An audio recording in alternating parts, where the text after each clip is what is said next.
বিশেষ করে আমরা ওমরার সফরে গিয়ে ওমরা জন্য বিশেষ করে নফল সালাতটা উত্তম হবে নাকি নফল তাওয়াফ কোনটা উত্তম হবে দুইটার মধ্যে ওমরা সফরে?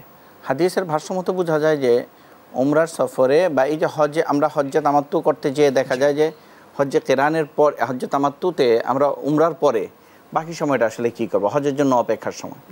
এই সময় অধিকাংশ উলামা ইকরামের মত হচ্ছে যে এই সময় তোয়াফ করাটা উত্তম, কারণ তোয়াফের জন্য অন্য কোনো জায়গা নেই।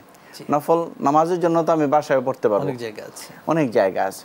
তো এই হিসাবে উলামা ইকরাম বলেছেন যে তোয়াফটি আমরা করব, বেশি বেশি তোয়াফ করব যতবার। এরকম কি উমরার চেয়েও বেশি সওয়াবের কথা বলা হয়েছে তোয়াফের মধ্যে।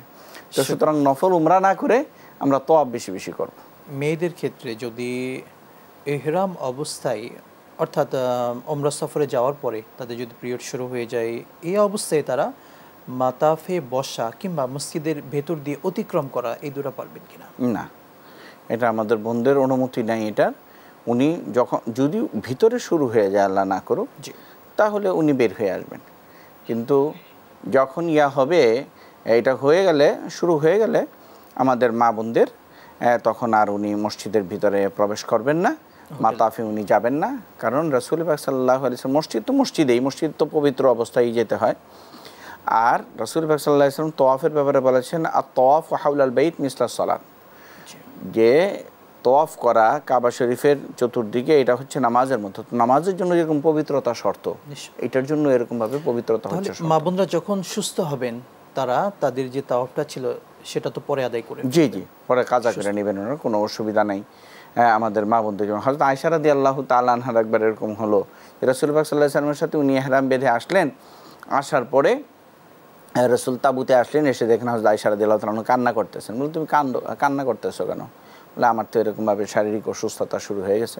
রাসূল সাল্লাল্লাহু আলাইহি ওয়াসাল্লাম বলেন কোনো অসুবিধা নেই, আমরা আমাদের ইয়াগুলি আদায় করে নিই, তুমি পরে আদায় করবা।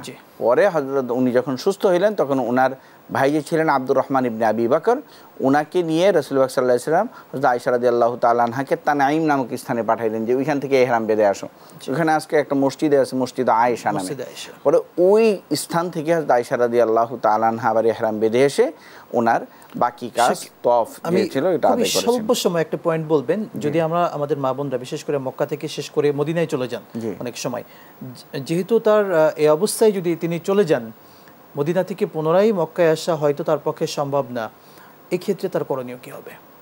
আসলে বিষয় হচ্ছে যে যদি উমরা এরকম হয় তাহলে আমাদের কাজা করতেই হবে। তাই আমাদের মা বোনদের অবস্থান করে হলেও এই কাজাটা আদায় করতে হবে। শুকরান, জাযাকাল্লাহ। আমরা আপনাকে অসংখ্য ধন্যবাদ জানাচ্ছি।